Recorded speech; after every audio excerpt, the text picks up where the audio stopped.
Hey everybody, how you doing? My name's Dr. Ryan Bradshaw, and I want to welcome you to spring semester at Wayne Community College. I'm recording this through Screencast-O-Matic, which is a interface that allows me to have a webcam and the screen that you can see me show you a few things to get you started the semester. But I'm also simultaneously podcasting this, and I'm going to send a link. So it's going to be your choice if you want to watch it and listen or just listen only. And I'm doing that because I want to give my students some options as far as how you want to get information. So one of my goals this year in the semester is to try to present you information in a couple different formats and see which one that you prefer. So in any case, I'll continue to give you more information as that evolves throughout the semester. My goal is to also put out a supplementary podcast each week that talks about other things beyond academics. So just to get to know me better and talk about issues, trends, things related to business, things not related to business, technology, things like that. So in any case, without further ado, I want to spend the next 10 minutes or so just kind of giving you some tips and some guidance so you can be successful early on in the semester. A couple things that I want you to take notice of. When you log into Moodle, you should see the course that you registered for right in front of you on the screen. It'll have this thing, course overview, and it should show you exactly where what classes you're registered for, and you should be able to go in there and access that information. If you've registered for a class and you don't see that class listed in course overview, that's a problem, and you should email your instructor immediately, let them know, hey, I'm supposed to be in this class, what happened? So we can work through those issues pretty quickly.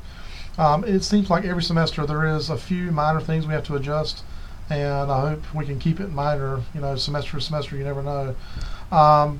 Next thing I want to talk about is we're going to primarily communicate with you this semester via email. For those of you that are in my seated classes, you will, of course, see me day to day, and we can communicate that way. But I also will be sending out just emails on a regular, and sometimes the emails will have written content. Sometimes there'll be links to a video like this, and sometimes there'll be a podcast or a combination of the three. In any case, I want you to keep your eye peeled for those emails, because that's how we really get out good information to you, and so you can be on top of assignments and on top of important dates and key things going on campus throughout the semester. So just stay peeled to the emails. That's really important. If you're not accessing your email on a daily basis, or at least every other day, that's going to be a problem for you. So I just wanted you to avoid that problem, and that's why I'm giving you a heads up. The best students that I find, the best performing students, and the students who do well, are students who stay informed. Every semester I hear students say, well, I didn't know about this, or I missed this because I didn't know about that. And the first question I ask is, did you check your email? Because I send out almost everything that's substantive and important is in an email, partially so I can keep track of it, so I can say I've put that down in an email, but also I make sure that you guys are informed, and so that you can know what's due and the things that are going on. All right, so email, very important. Next thing, if you're in an online class, you need to make sure that you do your enrollment verification quiz quickly. There's a very short window at the beginning of the semester where you have to do those enrollment verification quizzes. Excuse me, I've had a little cold, forgive me for that. But yeah, if you've been a previous student, you're pretty familiar with the enrollment verification quiz. If you're a new student, you basically will go in, and there will be a link to a quiz that you take in the Moodle classroom. And it's a very quick quiz. It's just to confirm your attendance in the class and to give you some early guidance. So enrollment verification quiz, you will see multiple emails over the next 5 days or so about that issue. I like to get everybody to do those in the first day. First 24 hours is ideal. If you don't do it in the first 24, 48 hours, it really puts you in a situation where you might get dropped from the course, because there is a short window on some of these classes for where you have to complete that. Next thing I want to draw your attention to is starting to dive into Moodle. So I'm just going to use this Business 115 class as an example. So we'll click on this link, takes you into the classroom, see a picture of me, that's always a good thing. But anyway, there's some introductory information here, and you'll see a news form here. I'm actually going to change the view real quick so you can see it from the student perspective. So I'm going to switch my role. You don't have to worry about doing this. I'm just doing it for your benefit. So now I'm looking at it from a student perspective, which you will see when you log in. So when you log in, you'll see an introduction. You'll see some information as far as news forums. I rarely use news forums myself in Moodle just because I do the email thing. I don't want to post it into news, post it in email. Email is what people use, so I use email. I think that's a good way to communicate with folks. And there's the same type of digital record that's something's been sent to you guys. Underneath the news forum, though, we do have the syllabus, the course schedule, and the supplement. I just want to talk about those three things in brief. Every course has a syllabus. When you click on the syllabus, it's going to give you a PDF or a Word doc, mostly PDFs what I use, and that PDF is going to communicate to you information about the course. It's going to communicate to you my information as far as contact. So you can say this is Business Law or Business 115. It's a seated course, and it's located in the Spruce building. And so I'm the instructor. My office is Spruce 144. My phone number, I'll say that this is my office number.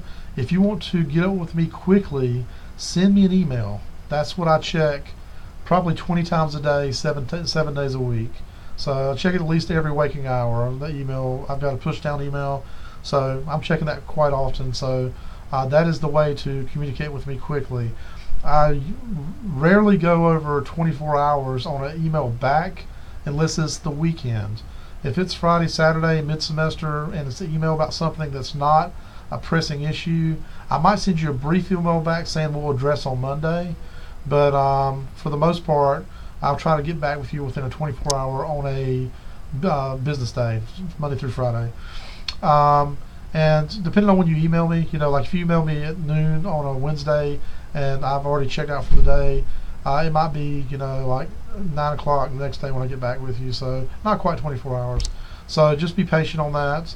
But I do try to keep my inbox very thin, meaning, right now I've only got 3 emails in there that I've already read and partially addressed.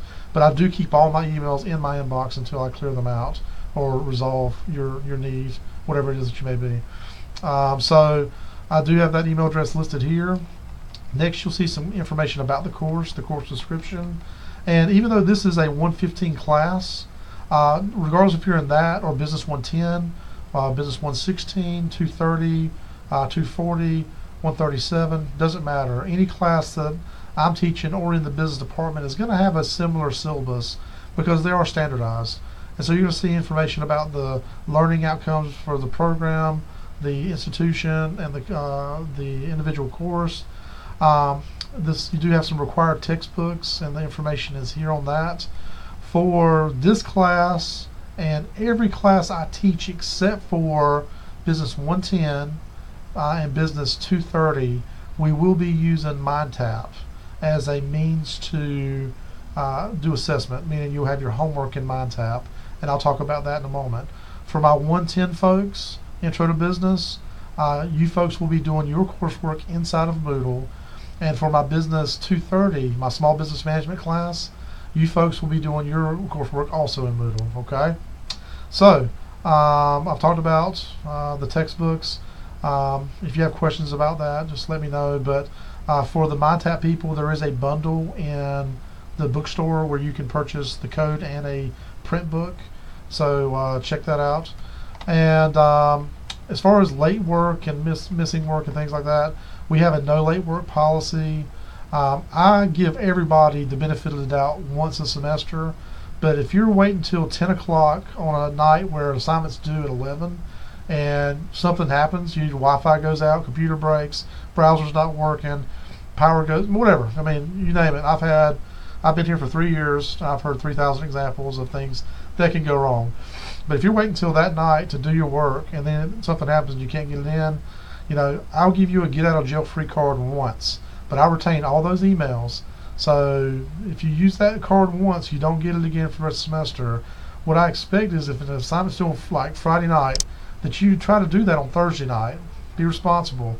And if something happens on Thursday night, oh my God, it didn't work out. My computer broke, dog ate it, no, whatever. You go to another computer on campus or at a friend's house or at a job or whatever, family member.